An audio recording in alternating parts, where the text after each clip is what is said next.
radiocaput.com. Estás conectado. Estás en Caput. La hora de Moreno. El programa de Guillermo Moreno. Economía, política y actualidad. A puro peronismo. En Caput.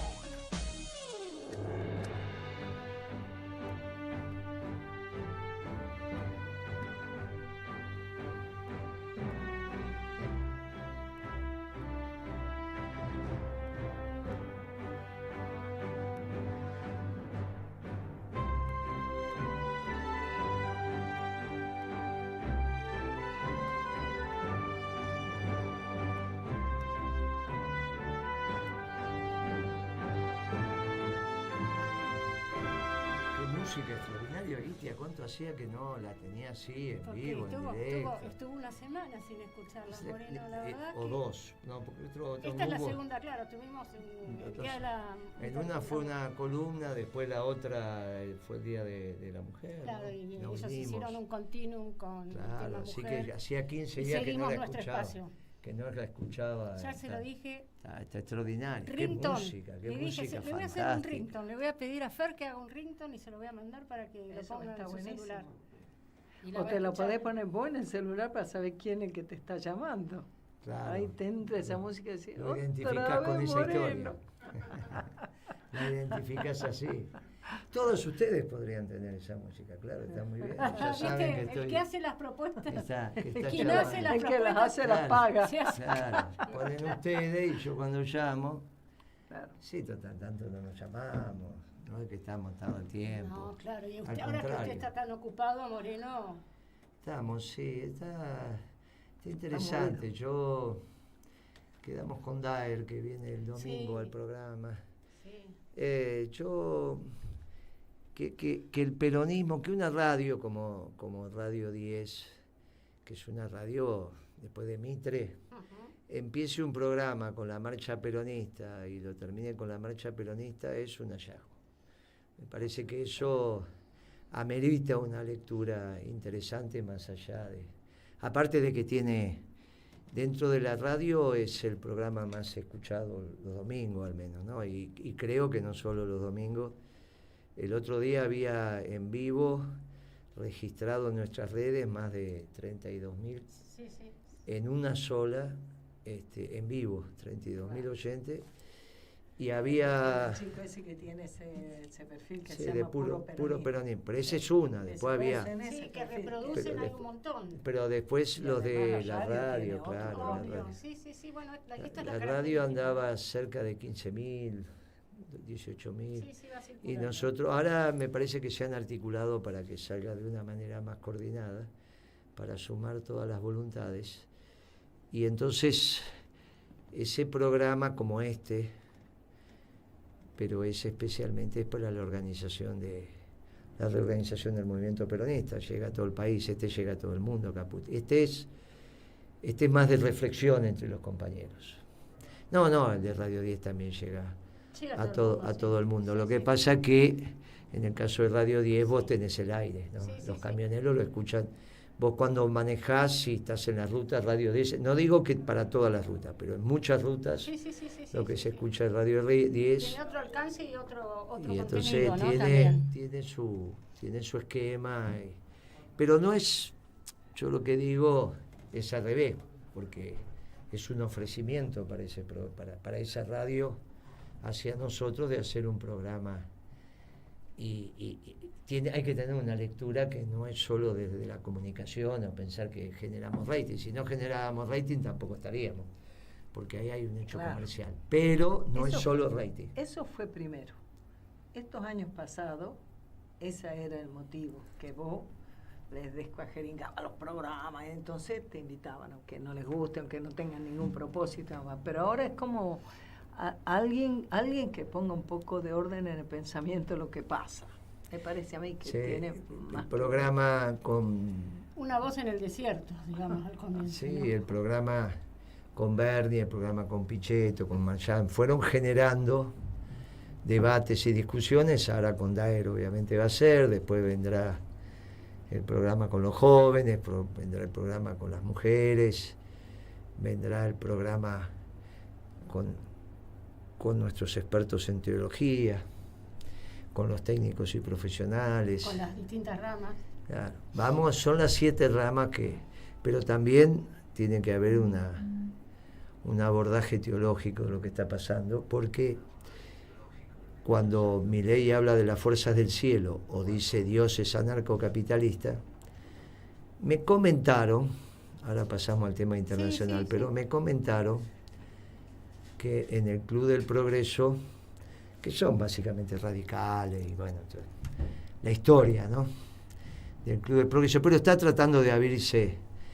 Dio una charla Giacomini que expuso el anarcocapitalismo desde el punto de vista teórico, que era el amigo de Milei, hasta que se pelearon porque Milei decidió hacer un país anarcocapitalista, y esto es imposible. No hay si el mundo va al nacionalismo, no puede haber un país anarcocapitalista. Pero fue bien interesante porque entre los invitados había gente del peronismo, de otras corrientes políticas. Claro, la sorpresa que se llevaban a escuchar el anarcocapitalismo. Y es interesante, lo que pasa que en el caso de Giacomini, que es agnóstico, o yo diría que ya es ateo, está convencido, no duda, él ni siquiera tiene la posibilidad de decir Dios es anarcocapitalista, pero sí Milei. O sea, dentro de la secta están los que tienen una teología de que Dios es anarcocapitalista, y para una secta decir que vos llevas el pensamiento de Dios es convincente, es muy fuerte, digamos, para la secta es muy fuerte. Es como cuando los católicos discutimos con los judíos o con los musulmanes y le decimos Dios tuvo un hijo y es cristiano, y bueno, y es nuestro. Bueno, ¿cómo te rebaten eso? Te tienen que rebatir diciendo no tuvo, porque si aceptan que tuvo un hijo, entonces los musulmanes te dicen no seas infiel, y los judíos te dicen estamos esperando. Pero cuando vos lo llevas al debate final, bueno, tuvo un hijo y es nuestro, ya ganaste el debate. ¿Qué marketing te puede superar? Cuando él dice Dios es anarcocapitalista, es una teología muy elemental, incorrecta, pero vos tenés que explicar esa teología. Por eso hoy en el programa Debate, que después que termina este programa, sale por Canal 26, Canal 22 de Telecentro. Ahí llevamos al padre Eduardo para profundizar lo que habíamos avanzado de la política sobre qué implica que Dios es anarcocapitalista. Implica que están diciendo una barbaridad.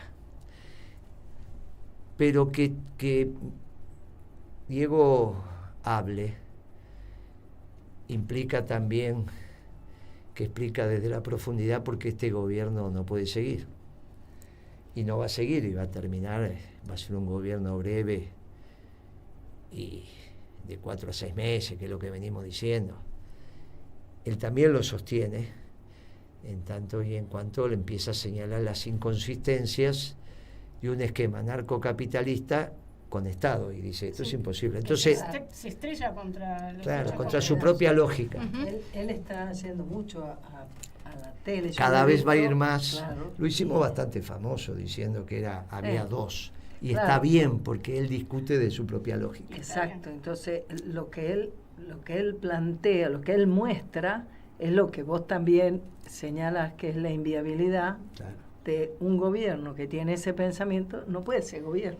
Y vamos a hacer un debate. Bueno, y las políticas que está llevando a cabo. Claro, el debate que estamos haciendo desde el peronismo con el anarcocapitalismo es en las bases conceptuales, y de paso después vamos a avanzar sobre su política de gobierno y qué significa para un anarcocapitalista que quiere patriotas, que es su discurso de la sesión inaugural de las ordinarias. ¿No? Si bueno, no hay patria, claro, no por hay eso. Estado, no hay nación. Bueno, por eso.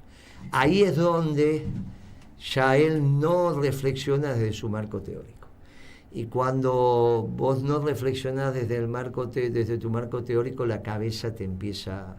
Digamos, no hay posibilidad de invitar a comer una tortilla si vos no tenés en tu cabeza cómo se hace una tortilla.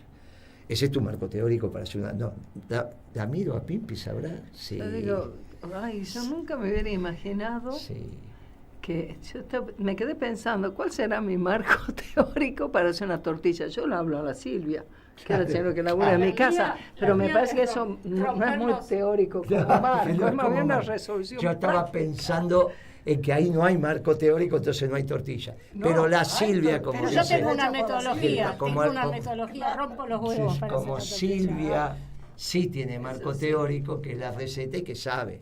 Bueno, ese marco teórico...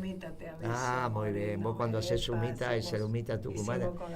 Entonces ese marco teórico que antecede a la acción, cuando vos tu acción no va con tu marco teórico, es muy complejo. O adoptás el marco teórico del otro, el menemismo fue un caso para la política económica, o ya vas y venís de los marcos teóricos, ya entras en algo que es... que pasa a ser el ridículo.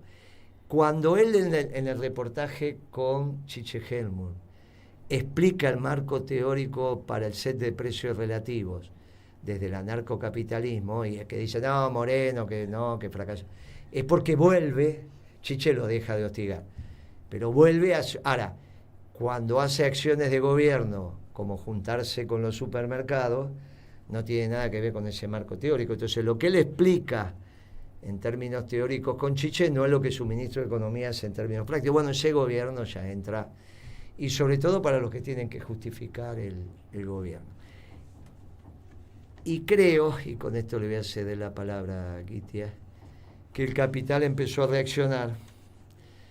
Se ve que ya no es serio lo que está pasando, y los negocios son serios, digamos. Un negocio de cientos de millones de dólares no puede no tener un rumbo, no puede no decir, bueno, nos podemos adaptar, pero muchachos, tranquilos. Entonces el capital empezó a reaccionar, y parte de lo que pasó ayer en el Senado tiene que ver con la reacción del capital, sobre todo con cómo votaron los senadores de las provincias del sur. Eso no es la política, eso fue el capital. Eso tuvo mucho más que ver Madanes que Torres para los votos de los senadores de Chubut. Porque cuando el capital empieza a operar. Nosotros lo vivimos en la 125 esto, ¿eh? No es que estoy diciendo algo, ay, mire. Y yo le digo, muchacho, el capital opera con bisturí. Cuando el bisturí no le da el resultado porque no lo puede trabajar, bombardean la plaza, que fue lo que le pasó al peronismo. Acá no va a haber plaza para bombardear porque alcanza con el bisturí. Nosotros en la 125, ellos trabajaron, nos ganaron la votación, porque aparte era un mamarracho lo que había hecho Lustó, y como lo había comunicado Alberto, otro mamarracho. Alguna vez Cristina va a tener que explicar la 125 de su óptica, la va a tener que explicar. No puede morirse Cristina sin explicar la 125, porque es un hecho histórico muy trascendental. Habló sinceramente, no dijo mucho. Tiene que explicar la cocina de lo que pasó. Ella, Zanini, Lustó no va a escribir nunca de esto. Urquiza, estuve con él, me dijo, ya escribiste vos. Alberto no va a escribir. Queda Cristina para escribir. Yo ya lo hice. Pero la parcialidad que me tocó. Ella tiene que escribir, tiene que explicarle a las generaciones que vienen qué es lo que pasó, la verdad histórica. Tiene que aprovechar estos tiempos para escribir eso. No necesita escribir un libro, necesita escribir. Tiene que contar las verdades. Tiene que contar esa verdad, y tiene que contar la verdad de por qué autorizó el sesgo del modelo nacional y popular hacia que iba a aparecer al consumo para que fuera la producción, y cambió de opinión. Tiene que explicar qué pasó en esas 10 horas. Cuando ella me dice a mí, me explotó el gabinete, bueno, ya no necesito, porque es una decisión tomada y yo las decisiones... Pero tiene que explicar qué significó. Porque a mí los compañeros me dicen, ¿pero qué significa que explotó el gabinete? Y yo supongo que ya son las limitaciones a la toma de decisiones contrario a lo que ella quizás llamaba el poder fáctico. Entonces resulta que con Kicillof acumulaba poder. Hay algo ahí, o cambió su marco teórico. Tienen que explicar. Después ya tienen que por lo menos esos dos temas, y yo supongo que cuando revisemos nos van a pasar mucho más la designación de Galucho, como fue quizás la anécdota del gobernador de Entre Ríos, pero ¿qué hubo? ¿Por qué empezamos a dolarizar las tarifas en ese momento? Tiene que empezar, tiene que explicar. Hay que explicar las decisiones tomadas, porque ¿sabe qué pasa, Guitia? Casi que ya no tengo duda que el próximo gobierno peronista, que el próximo gobierno va a ser peronista, no tengo duda. Y bueno, lo dijo, el próximo gobierno peronista ya no tengo duda. No, estamos en una situación muy delicada. Lo que ha pasado esta semana con el presidente diciendo que va a ahorcar a la vicepresidenta o metiéndose. O sea, dando ok a un tweet que bueno, dice cuando eso. vos das ok, decís eso. Claro. Que está bien. Por vos, bueno, es lo mismo, porque él le dijo me gusta. Si no hubiese dicho me gusta, es uno por ahí. Es el presidente de la nación. Bueno, por eso, ¿no? que va a ahorcar a la vicepresidenta si esto pasaba. Bueno, pasó y no Tremendo. pasó nada. Yo le dije en Radio 10, en el programa de Nancy Paso, porque estaban hablando de una pueblada para esa tarde. O sea, Nancy dice, en este momento todas las redes están hablando de pueblada. Yo le digo, miren, cuidado, porque el peronismo va a ir a defender la institucionalidad. El peronismo va a ir. No van a ahorcar a nadie en plaza pública. O sea que, pero el presidente quiere llevar el país hacia la anomia. Levantó la cosa, ¿no? Después. Aflojó después, al otro día. Pero ayer a la tarde aflojó. Ah, bueno, ¿ya no lo ahorcaba? No, la cosa, digamos, lo que el pero es tipo manda a decir, se ve yo te que digo, se da cuenta yo te que digo ya se a sabe. las 2 de la tarde, cuando entro, Sí. Nancy Paso, yo te digo en vivo, a las 2 de la tarde me dice, están convocando una pueblada, porque ya había pasado la votación de prueba para posponer y había perdido 31 a no sé a cuánto. 41. Entonces, ellos, 41 o 42 fue lo que sacó después, claro. 42 sacó después, Y ahí sacaron 25. En la primera sacaron 31. En la votación sacaron 25. Entonces, él ya vio eso y capaz que... Pero en ese momento todavía estábamos en veremos. Después se metieron con su condición sexual de la vicepresidenta. Que, hicieron circular. Que tiene, bueno, a mí, que cada uno hace lo que quiere. Pero el presidente va transitando hacia la anomia y el peronismo lo tiene que evitar. Lo va a evitar. Ahora, el peronismo no tiene resuelto, y obviamente nosotros vamos a presentar el plan de gobierno, pero hay un debate interno sobre cuál va a ser, sobre todo la política económica del peronismo. Porque una cosa es la década ganada y otra cosa es la estupidez de Guzmán y del progresismo. Eso vuelve a fracasar.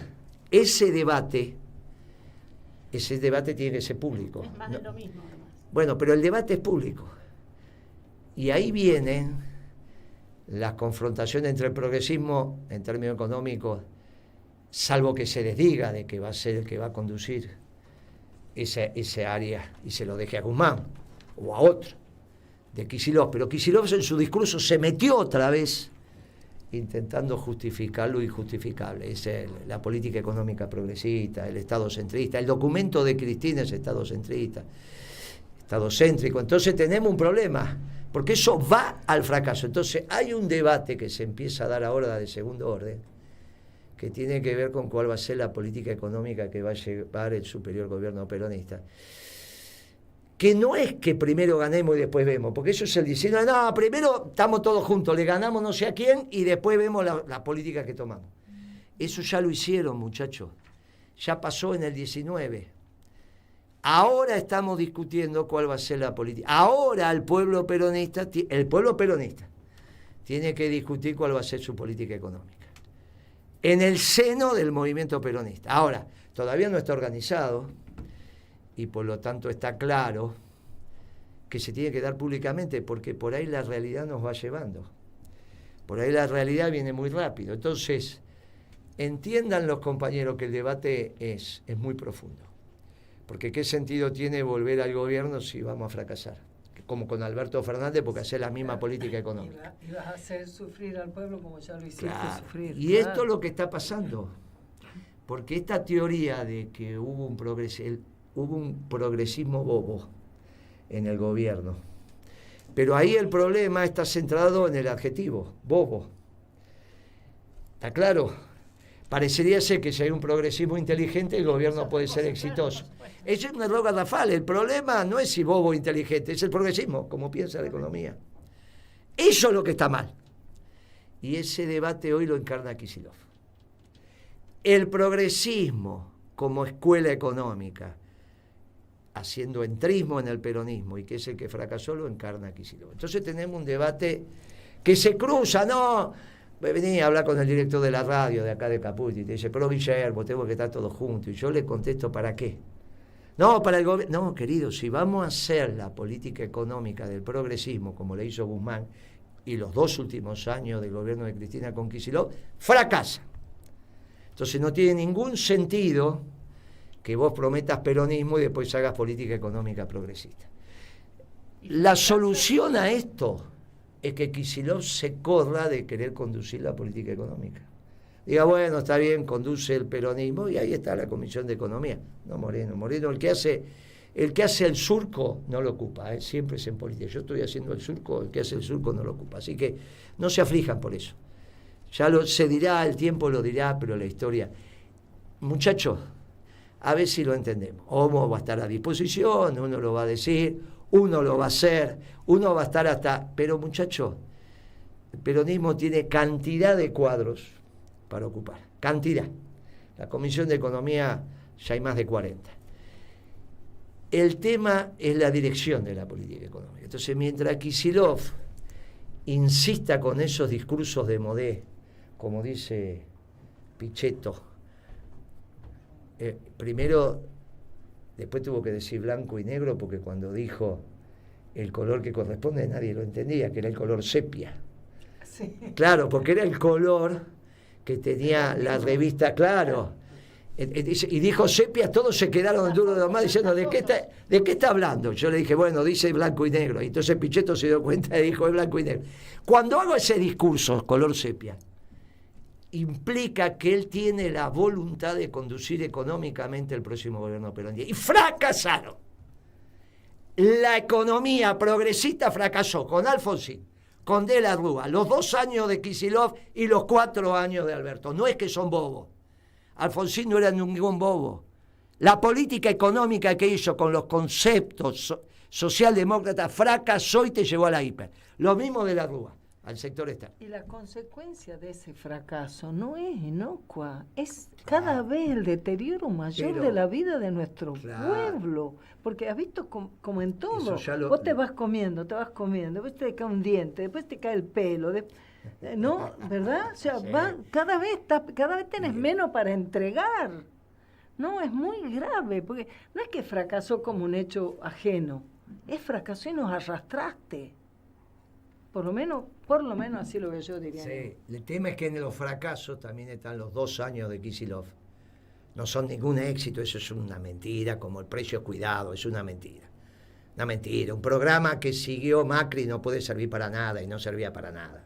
¿Está bien? Y Macri siguió con precio cuidado, déjense de joder con esa estupidez.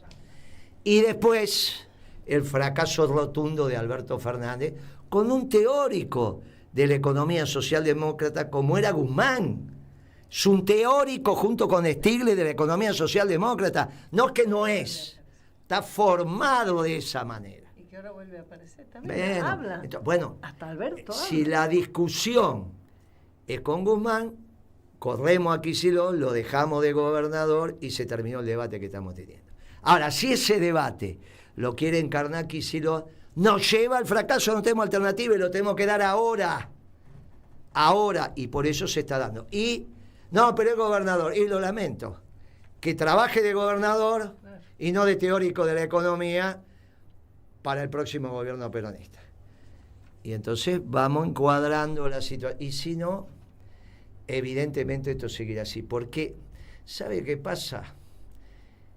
Las revoluciones, y el peronismo tiene que terminar su revolución, fracasa también con una contrarrevolución. Pero dentro de la propia revolución también triunfa una línea, que es lo que algunos no entendieron ayer en Duro de Domar, entonces lo terminamos de explicar. entre Lenin y Trotsky fue Lenin, y al otro lo mataron. Y eso pasa también, en las revoluciones pasa. La revolución triunfante, cualquiera de lo que usted diga, con la maoísta, la cubana la tienen más cerca, entonces saben quién pagó el pato. Pero pasa.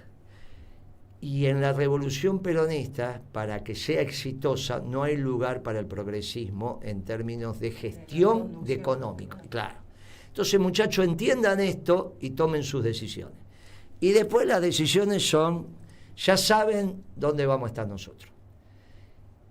Pero aparte, y esto es lo interesante, el mundo favorece la revolución peronista.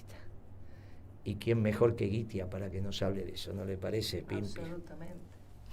Mire cómo me dio el pie para hablar, pero bueno, es cierto, claramente que el mundo favorece la revolución peronista. Es un mundo que se va sentando sobre los vectores de energía, alimentos y sobre los procesos nacionales. Nosotros apuntamos que sea de inclusión, claramente, y no también un nacionalismo excluyente como está ocurriendo en algunos lugares. Pero bueno, el tema que quería tocar hoy especialmente, que me parece bastante preocupante desde el punto de vista de la geopolítica del Atlántico Sur, de nuestras Islas Malvinas, de nuestra soberanía y de nuestra proyección antártica, es que está ocurriendo con el Reino Unido, ¿no? Que está moviendo piezas en el Atlántico Sur, en una zona que está en disputa y de manera unilateral, y está de alguna manera está plantando soberanía sobre las Islas Malvinas. Vino el canciller, ¿se acuerdan que con motivo del encuentro de los cancilleres del G20 en Brasil, en Río de Janeiro, el canciller británico aprovechó, hizo una recorrida, pero no solamente, difundió un video reafirmando el apoyo a la autodeterminación de los habitantes? Digo, no es nada nuevo, pero si vemos la cadena de sucesos, vemos que están avanzando claramente en una dirección. La siguiente medida, que fue en marzo, fue ampliar la zona de exclusión para la pesca en las Islas Georgias y Sandwich del Sur. Amplió la zona. Ya lo venían de manera unilateral. Dijeron, acá no se pesca, acá no se comercia. Digo, esta zona es nuestra. Incluso ellos son los que conceden derechos para la explotación en esos lugares. La siguiente medida, que me parece que ya venía de antes, pero ahora, digamos, se pone en escena mucho más fuerte. Ya hubo protestas anteriores, en el gobierno anterior inclusive, pero fundamentalmente de Tierra del Fuego, ¿no? Que es una zona que es un lugar de nuestra patria que está en la zona más austral y además, digamos, está más cerca de la zona del conflicto. Ahora empieza la construcción de un puerto.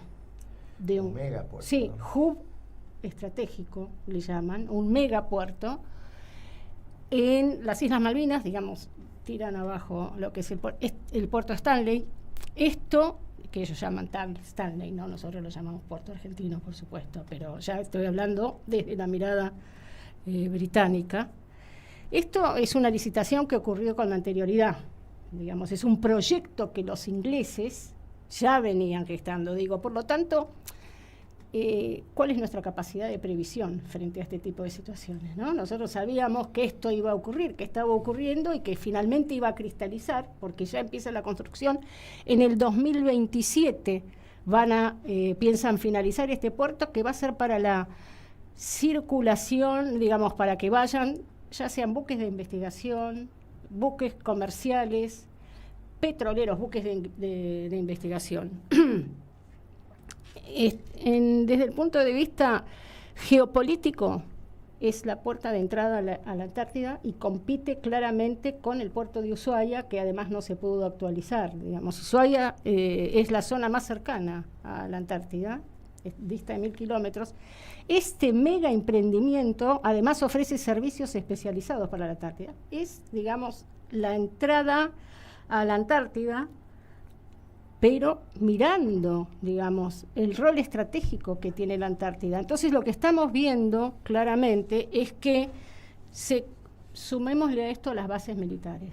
La base militar, los submarinos nucleares, los ensayos misilísticos, sumémosle todo lo que tiene que ver con el punto de vista militar, con el punto de vista de los recursos naturales de esa zona del Atlántico Sur y lo que tiene que ver con la proyección antártica. Entonces estamos realmente desde el punto, y si lo situamos en el contexto del Atlántico Sur, se fortalece el eje Malvinas-Ascensión. Isla de Ascensión, sí señora. Claramente, se fortalece. Clarísimo, ahí hay un eje militar, porque lo que usted está diciendo que es de hecho, eso no está. Vamos a aclarar algunos temas. Cuando el mundo coordina, eso empezó en los 90 con Menem. Sí. Las 200 millas. Sí, la zona exclusiva. Zona económica exclusiva. Sí, la zona económica. Las zonas de conflicto son zonas de conflicto. Cuando Gran Bretaña, de hecho lo hace, es por el poder militar. Sí. Y no hay ningún otro poder militar, entonces necesita el espacio militar en Malvinas para de ahí tener el despliegue y garantizar su zona. Y lo disfraza, digamos, en la superficie, pero en realidad hay un interés estratégico, geopolítico y militar sobre la zona, y esto, digamos, lo que ha hecho inclusive es que Brasil empiece a mirar, digamos, porque tenía más facilidad. Sabemos que la isla Ascensión, ¿dónde está? Está entre Angola y Brasil, está al norte.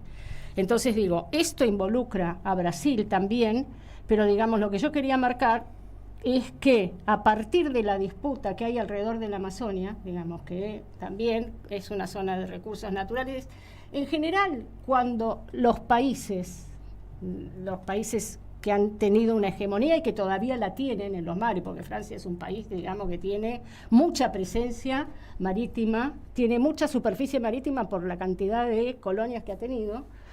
Cuando países como Francia, que, digamos, en el marco del contexto europeo de la Unión Europea es una cuestión, pero a escala mundial, cuando Francia plantea interés estratégico en la zona de la Amazonia, asentándose sobre su Guyana, sobre su territorio y ampliando, diciendo que esa zona, digamos, tiene que generar un marco político, institucional distinto, porque tiene que ver con los recursos de la humanidad y con el bienestar de la humanidad. Cuando plantean eso, agarrémonos, porque en realidad están jugando otro juego por debajo. Entonces, el interés que hay sobre la Amazonia, que hizo que, digamos, hubiera una fricción pública con Bolsonaro, eso está planteando lo que no ocurrió nunca, un eje de articulación entre Argentina y Brasil, que también mira al Atlántico Sur. Eso es muy importante lo que está diciendo. Por primera vez podemos tener intereses comunes, ¿no? Podemos tener, que no los tuvimos nunca. No, nunca los tuvimos, porque el origen de ellos tiene que ver con la geopolítica portuguesa y eso tenía que ver con los ingleses, eso es obvio. Entonces ahí hay un eje, porque nosotros tenemos que diseñar una estrategia clara, digamos, que no pasa por la cuestión militar, pero además, digamos, lo que frente a este avance de Gran Bretaña sobre los recursos, nosotros tenemos que fortalecer nuestra economía y nuestra inserción en el nuevo orden económico, en el nuevo orden mundial. Si nosotros la pifiamos, por eso, digamos, es tan importante si nosotros la pifiamos, perdemos capacidad y perdemos capacidad para poder negociar nuestra soberanía sobre el Atlántico Sur. Y además quería agregar la cuestión chilena a esta cuestión, digamos, a esta disputa, digamos, geopolítica que tiene que ver claramente con la Antártida. Tenemos intereses, coincidimos en la afirmación soberana sobre la Antártida. Reino Unido, la casualidad, Argentina y Chile. Tenemos zonas en común que, digamos, están en tensión y están en disputa. Los chilenos en el año 22... de este siglo. Sí, en el año 2022, perdón. De este siglo hubo una reunión iba a aclarar Johnson y Boric, en donde hablaron que estratégicamente tienen un plan de defensa sobre la zona. Entonces, digamos, afirmaron que tienen un plan de defensa estratégico. Después que vino de acá, se vio con Alberto, llegó a Santiago y dijo, habló por Zoom con Johnston y dijo, ratificamos el acuerdo de defensa estratégico entre... Claro. Defensa estratégico. Debe ser para defender la isla de Pascua, calculo. Calculo que sí, la isla de Pascua, que le queda un poco lejos a los chilenos. Pero bueno, Y en el año 23 establecieron un acuerdo, nuevamente miremos, sobre la Antártida. Claro. De interés común, estratégico, en preservar la paz, en la ciencia, en la tecnología. Bueno, digo, yo cuando aparecen con esta cuestión, los recursos naturales, muchas veces detrás de estas cuestiones está el control de los recursos estratégicos y naturales. Bueno, entonces digo, esto, digamos, hay que tenerlo bien en cuenta para poder definir una estrategia para el Atlántico Sur clara, pero una estrategia en el Atlántico Sur se tiene que asentar en una política nacional soberana. Esto es lo que yo quiero marcar, en un proyecto nacional soberano y en una clara inserción internacional cuando tenemos, digamos, capaz que podemos cerrar esto con lo que vos planteaste, de asentarnos, insertarnos, tenemos las mejores condiciones para insertarnos en el nuevo orden económico, en el nuevo orden internacional. Yo planteé que el mundo por primera vez no le va de frente al peronismo. El próximo gobierno peronista tiene todas las condiciones para ser exitoso por los próximos 30 años si damos en la tecla con la política económica. Entonces, el debate con los que acaban de fracasar, pero que siguen diciendo que en realidad fracasaron no por las ideas, sino porque Alberto Fernández trabajaba poco, o era un tonto, o era un bobo, bueno, no, muchachos, piensan mal. Entonces, guarda con esto, porque hace muchos años que hicimos el artículo La Vuelta de los Ingleses, ¿no? Muchos años, cuando se empezó a ir del mercado común europeo, la Comunidad Europea, y dijimos, miren que los ingleses se están yendo para recuperar autonomía y la zona que le toca es el Atlántico Sur y la Antártida. Y esto es obvio que esto se va dando, vamos transitando hacia ahí, y lo que usted acaba de aclarar, que pasó esta semana, los últimos 10 días, va en la misma dirección. Pero además, ¿qué se están jugando? Digo, esto también hay que vincularlo con el AUKUS, pero ¿qué se están jugando el Reino Unido? Sentarse en la mesa del nuevo orden. Y para eso tiene que garantizar, digamos, apuntar a garantizar la hegemonía en el Atlántico Sur. Yo le diría a usted que eso no tienen posibilidades. La mesa del nuevo orden son 3. Putin, Trump y pero bueno, los ingleses también. Segundo, y el Papa. El segundo anillo lo van a discutir. Es muy interesante porque en Europa el rey de la socialdemocracia, que se besuqueaba con Alberto y se papaban de armas, creo yo, todo el tiempo, ahora está virando al nacionalismo. Francia está planteando la militarización de Europa, incluido el servicio militar obligatorio ya para mujeres y hombres, en la industria de defensa que nunca dejó de tener, y la posibilidad incluso, que no lo va a hacer, creo, de mandar tropas a Ucrania. Entonces, no Alemania, ni Italia, no, es Francia la que tiene potencia, la potencia nuclear continental, empieza a discutir nuevamente con Inglaterra, dice, muchachos, yo también quiero un lugar en el mundo. Y obviamente el vector bélico empieza a estar. Muy interesante, porque si Macron, que era el rey de la socialdemocracia, empieza a virar al nacionalismo, ¿quién le dice a usted, Pimpe, que Kicillof por ahí no se escucha y empieza a cambiar? Kicillof es más viejo que Macron. Hay que reconocer que es un matambre más duro, Kicillof es más viejo.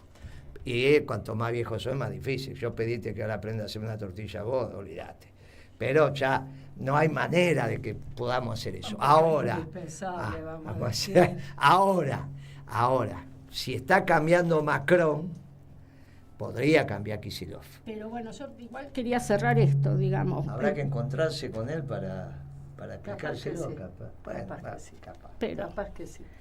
El peronismo justamente tiene un proyecto nacional soberano sentado sobre, digamos, lo que hoy podríamos mirar como nacionalismo de inclusión y esta concepción de defensa nacional integral, ¿no? Todos los recursos de una patria puestos en la función de la defensa. Esto es un tema y, digamos, el peronismo mira este nuevo orden internacional desde el lugar correcto y esto nos fortalece como nación para, digamos, pelear nuestros derechos en el Atlántico Sur, en la Antártida y donde los tengamos que pelear. Muy bien, porque la defensa, al ser integral, es el conjunto de la nación, sí, son todos los que es de la la nación en armas para defender el patrimonio común, sí, que es la patria. Ahora, resulta que Milei le parece que es muy costoso que nuestras mujeres mayores se jubilen si no han hecho aporte. Y no estudian nada, porque en realidad sale mucho más, es mucho más costoso si no tienen nada, porque igual te tenés que ocupar, que van a estar tiradas por la calle. ¿No, Pimpi? Exactamente. Mira, hay como varios aspectos del cual uno tiene que tomar esas declaraciones tan desafortunadas del presidente. Mi mamá tiene que ganar, ¿cómo mi mamá va a ganar la misma jubilación que mi papá? Que además te digo, seguro que no es la misma, porque el papá capaz que ha completado los 30 años anticipadamente, en cambio la señora tal vez lo estuvo completando después, durante 10 años pagando la moratoria. Punto 1, para hablar de jubilados, ¿no? La moratoria se paga. Punto 2, el financiamiento de las jubilaciones tiene una mitad proveniente de lo que son aportes y contribuciones de trabajadores y los empleadores, pero la otra mitad viene de los impuestos, tiene un 15% de los combustibles, tiene algo de ganancia, es un Tetris de contribuciones, un combo. Por lo tanto, la señora o el señor que se jubiló por moratoria también contribuyó con el IVA, con esto, con cada vez que puso nafta en el auto. Pero de fondo, lo más tremendo, la inhumanidad de este gobierno y de este presidente, es decir, dijo que las amas de casa tengan jubilación, degrada la jubilación, dijo. Pero la Mondino, capaz que ella es inmortal, porque descubrió que los jubilados, porque ella no está jubilada, dijo que los jubilados se van a morir. Claro. Capaz que ella no le va a tocar. La verdad, sí, bien prudente, bien diplomática. No, me refiero a esto. Sí. Es evidente que lo que le da calidad a una sociedad es cómo construye su comunidad, alrededor de qué valores se forma, cómo educa a los chicos, cómo transmite la identidad cultural, las costumbres, cómo le enseña a los chicos a sentarse a la mesa, a respetar a los mayores, a comer con cuchillo y tenedor, a la rutina y la responsabilidad de ir a la escuela, a tener la posibilidad de tener un proyecto. Bueno, todo eso se logra con la familia, se logra en un hogar. Y en el porcentaje más alto que se te ocurra, más del 90% de los hogares, están estructurados alrededor del trabajo, de todo ese trabajo que hace una ama de casa. Y ese trabajo es trabajo, nada más que no se está pagando. Ya Evita decía, mira, pensá que Evita nos ha dejado hace 71 años físicamente, ¿no? Y nos sigue acompañando hoy. Evita decía que había que tener cuidado porque las mujeres tenían muchas oportunidades en ese momento de integrarse, de tener un empleo, de tener su plata, que no fuéramos a descuidar, decía ella, la tarea más importante que tenemos las mujeres, que precisamente es cuidar a nuestra familia. Y vos pensé en el caso extremo, hay un bebé y no lo cuida nadie, murió. No hay forma que los seres humanos vivamos si no nos cuidaron. No existe. Es materialmente imposible. Por lo tanto, un mínimo de respeto. Vos estás acá, estás en el mundo, estás teniendo este lugar porque hubo una señora que administraba la casa, que hacía las compras, que te tenía listo para que vayas a la escuela con el delantal limpio y cuando jugaba al fútbol te tenía la ropa y que capaz que si te hacían bullying, esa señora como tu hermana te consolaban. Y como esa señora que es tu mamá, la mamá de cada una de las personas que hay en un hogar. Nosotros en el año 2003 logramos, yo era legisladora de la ciudad, que se apruebe una ley para que se hagan encuestas de uso del tiempo. ¿Sabes por qué, Guillermo? Porque como el trabajo del hogar no tiene un salario, no está medido económicamente, claro, pero como no había, hasta que se empezaron a emplear las encuestas de uso del tiempo, es como que no había ninguna forma objetiva de tomar nota de cuánto era la contribución a la creación de esa riqueza, de bienes y de servicios. Y te digo que en eso confluyen, ¿no? Confluyen estos anarcocapitalistas, los neoliberales, los socialdemócratas, todos ellos piensan que el trabajo de cuidado se valoriza económicamente cuando se hace fuera de la casa, nunca dentro de la casa. Y vos te vas a dar cuenta, nadie más que no sea el peronismo habla el sindicato de ama de casa desde ya, habla del valor social, económico, indispensable de ese trabajo. Y por lo tanto, el derecho a una mujer que ya trabajó toda su vida a no tener que andar con la mano así para ver, ¿y me das? Porque, no, pero ¿cómo? Si ayer ya te he dado 2.000. Y bueno, pero cuando esa cosa de tener que ponerte por debajo y cuando sos grande ahora le tienes que pedir a tu hijo y rendirle cuenta, no cuidar la dignidad de tu trabajo. Y el punto adicional que me gustaría señalar es el siguiente. Cuando dicen, Nico no hizo aporte, Nico no tiene que hacer aporte, se lo tiene que hacer su empleador que le retiene del sueldo y pone la parte que le toca. No es que cada persona, y las personas que laburan sin estar registradas, si vos tenés 40 o 50% de la economía en negro, ¿por qué vos le asignás al trabajador que forma parte de ese esquema de trabajo que él no hizo los aportes? Y en el caso de la ama de casa, resulta que no le diste una moneda, no le diste un changüí, no generaste ni siquiera suficientes jardines para los chicos, no le haces un descuento para ahora que tiene que hacer las compras para el inicio de las clases, objetás que tenga el salario familiar, si tiene una asignación universal por hijo, que no es otra cosa que el salario familiar para las familias que no tienen trabajo registrado. Es eso. Ahora, si el varón consigue trabajo registrado, le dejan de pagar la asignación universal a la mujer, se la pagan al varón. Sin embargo, no es que ahora él empieza a hacerse cargo de los chicos. Hay familias que están solamente a cargo de las mujeres. Entonces, si no se puede mirar cómo hacemos del espacio de construir una comunidad en la que cuidamos esos valores. Yo nunca me voy a olvidar cuando Dieguito Maradona contaba que él de grande descubrió lo que quería decir su mamá cuando cada noche decía que como le dolía el estómago ella no iba a comer. ¿Y cuántas mamás como la de Dieguito Maradona hay para que sea el papelón el que hace el presidente de la nación? Muy bien. Todos hemos valorizado el trabajo del ama de casa desde que nos juntamos con Pimpi.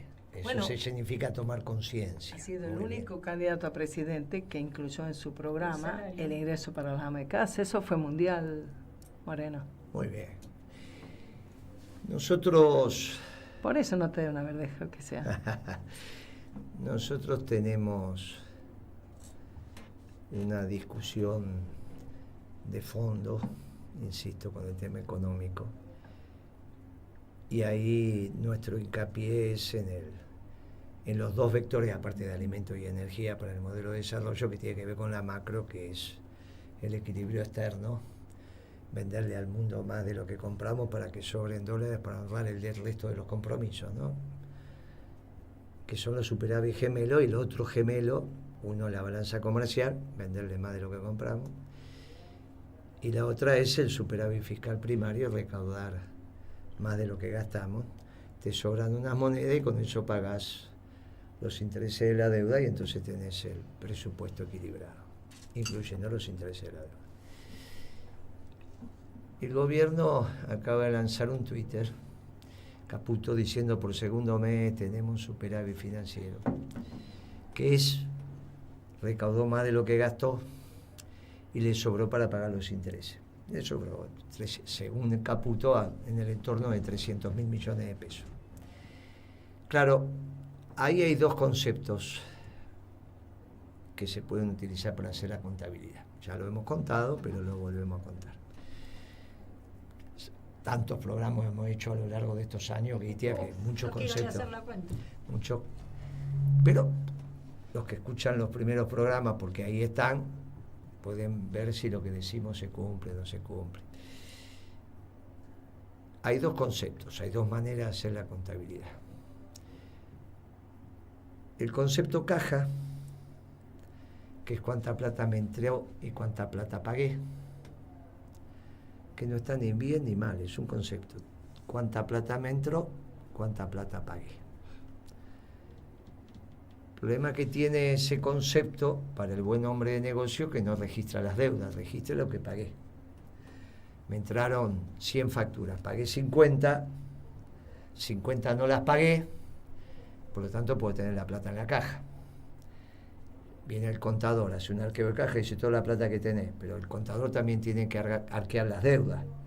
Cuando te dice, mira, che, tenés todas estas deudas vencidas, esa plata que tenés en la caja no tenés nada, no te alcanza para pagar. El otro concepto es precisamente ese, el concepto de vengado. No es cuánto recaudé, cuánto pagué. Es lo que recaudé, lo que recaudé. Y lo que pagué es si pagué todo lo que tenía que pagar o no pagué todo lo que tenía que pagar. Si no pagué todo lo que tenía que pagar y me sobra plata, es medio engañapichanga, ¿no? Tenemos un montón de plata en casa porque no pagamos la luz, el alquiler, las expensas, no pagamos el gas. Bueno, entonces si no pagaste sobra plata, pero en realidad vos sabés en tu fuero íntimo que no te está alcanzando. Milei, Caputo, no tienen superávit en las cuentas públicas si es el concepto de vengado, que es el que tiene que utilizar el buen hombre de negocio. Pero como tiene un montón de cosas que no paga, entre ellas las jubilaciones actualizadas con la tremenda inflación que hubo. A ningún gobierno sensato se le ocurre que con la inflación solo que hubo en febrero no dar algo a las jubilaciones, porque pasa lo que está pasando, que los jubilados ya no pueden ni comprar los remedios. Entonces, como no paga lo que tiene que pagar, se van a gloria de un superávit financiero. Las cuentas que nosotros hacemos siempre es con el criterio de buen hombre de negocio. El criterio que hace cualquier empresario. Mire, muchachos, no tengo plata en la caja. Si pagamos lo que debemos. Puede ser que lo que debo no venció o que lo debo venció. En este caso, para el gobierno, lo que debe venció. Con el concepto de vengado, tiene un déficit fiscal total, incluyendo el cuasi fiscal, que son los intereses que paga el Banco Central, que los paga otra vez con papeles de colores, los sigue pagando con las LEVAC. Los intereses, vos tenés LEVAC, te pago intereses y te doy más LEVAC, o sea que es una deuda que a la larga va a aparecer, que está en el orden de 16 puntos del PBI. Si el gobierno pagara lo que tendría que haber pagado, por ejemplo, Camesa, pagar los libramientos impagos de la factura que no pagó, y contabiliza el cuasi fiscal, está en el orden de 16 puntos del PBI. Alfonsín se fue cuando tenía 14. No, bueno, pero él dice que tiene superávit. Bueno, porque es esta historia. El concepto de devengado frente al concepto caja. Como él se sienta frente a la caja y dijo no pago, incluso dentro del Estado lo que están diciendo ya los muchachos son los programas que no tienen presupuesto. En los hospitales, en las escuelas, en esto y en aquello, en las universidades que se está viendo. Claro, todo eso no libera plata, por lo tanto para él no lo pagó. Eso es lo que le está poniendo las cuentas. Pero es una engañapichanga, no se están mintiendo. Pero el problema es que también le mente al presidente. El presidente se la viene diciendo desde hace rato que está mejorando la hoja de balance del Banco Central. Lo dijo en los discursos, lo dice. Eso es el balance. Se llama hoja de balance porque el balance es trimestral o anual. Todas las semanas saca una hoja que la va mejorando. No es cierto. El Banco Central tiene más reservas. Tiene más reservas que obviamente no son del Banco Central. Las reservas sí, pero no los dólares. Son del sector privado, que son los que exportaron. Por lo tanto, para comprar esas reservas, dio pesos. Las reservas en el activo, caja, que en este caso sería reservas, es una cuenta del activo, la plata que emite para comprar esas reservas al sector privado es una cuenta del pasivo. Toda la plata emitida es la base monetaria. La base monetaria se mantiene prácticamente estanca desde el 31 de enero hasta ahora. Prácticamente, un poquito más, un poquito menos, pero está ahí. Pero aumentaron las LEVAC que son los que utiliza para que la base monetaria se mantenga estanca. Te compro los dólares, te doy pesos y después te saco esos pesos dándote un bono o una letra en este caso que se llama LEBAC, LELIC o letras. Y que además es más deuda. Y que, bueno, es cuando vos me venís a cancelar esa letra, que se llama ahora la letra, yo te tengo que dar la plata, o sea que es la plata que emití. Muy bien, o sea, vuelve a estar en la calle la plata. Ahora seco la plaza. Eso lo llevan, si bien aumentaron las letras, bajaron las LELIC, que son las que reemplazaron a las LEBAC, con lo cual, más o menos esos pasivos del Banco Central. Ahora, el Tesoro recuperó bonos que tenía el Banco Central del Tesoro, el Tesoro se lo volvió a recomprar, le devolvió peso y con eso también ayuda a que baje la base monetaria o se mantenga, porque son pesos que tenía el Tesoro, le dio los pesos y él le dio los bonos, con lo cual ahora aparece un bono ahí que es el famoso BOPREAL, que es el bono de los importadores, que ya no sigue creciendo, está ahí medio, salió con mucho esfuerzo, llegó a una cantidad de dólares, pero está ahí. Entre esas deudas y los plazos fijos que había hecho Alberto Fernández, que se ajustaban por el tipo de cambio, ¿se acuerda que se armó un lío bárbaro? ¿Cómo vamos a estar haciendo plazos fijos que se ajustan por el tipo de cambio para los importadores? Si había devaluación, vos te ganabas toda la devaluación en el plazo fijo. Bueno, se armó un lío bárbaro, pararon a hacerlo, inventaron este BOPREAL. Ahí tiene 10 billones de pesos, 10 bi, o sea que tiene 10.000 millones a 1.000, tiene 10.000 millones de dólares en esa deuda, de los cuales deben ser 6,4, 5,5. Esa deuda que está dolarizada es más que las reservas que incrementó el Banco Central por los dólares que compró. Cuando dice, no, pero mire, tenemos más reservas, no te cuenta la otra parte. Es como lo que te conté entre caja y devengado, ahora te lo cuento entre activo y pasivo. Viste que dice, no, porque nosotros tenemos... Es verdad, tiene más reservas, lo que no te cuenta es que tiene más deuda. Cuando vos sacás la fotografía sobre lo que pasaba en diciembre y lo que pasa ahora con el balance del Banco Central, lo tenés que mirar también por el patrimonio neto, que es activo menos pasivo, eso lo saben. Activo menos pasivo es el patrimonio neto. Ahora, resulta que tenés más pasivo y casi que estás teniendo, si bien tenés más activo, el crecimiento del activo fue menor que el crecimiento del pasivo, por lo tanto tenés menos patrimonio neto. Si es activo menos pasivo y te creció más el que resta que el que suma, el resultado, eso es matemática. Pimpi lo entiende porque es doctora en matemática, pero yo creo que yo lo está. le puedo entender. Sí, claro. ¿Viste que hace los números de memoria? Acá todos tenemos base matemática. Por eso. Entonces, eso, si el positivo crece menos que el resta, Es negativo. el resultado es más chico. Eso es lo que te pasó. Crece menos, no que sea negativo, crece menos. Todavía tenés patrimonio neto, pero es más chico. Entonces, la hoja de balance no la estás limpiando ni mejorando. Claro, vos mostrás que esto te crece y no mostrás que esto te decrece, aunque todavía no es que es negativo, pero lo mismo va decreciendo, claro. Es tu patrimonio. Es como lo que nos pasa a los que teníamos unos dolaritos guardados y lo estás sacando para pagar la tarjeta, y eso también te decrece tu patrimonio. La hoja de balance del Banco Central no está mejor. Ahora, al presidente le hacen decir que está mejor. El presidente está diciendo cosas que no están bien. Dice cosas que no están bien. Por ejemplo, en el reportaje con Chiche Gemund dijo, pero ¿cómo me viene a hablar de las jubilaciones cuando yo llegué estaban, él dijo 80, ponerle $100, 110 y ahora está 200?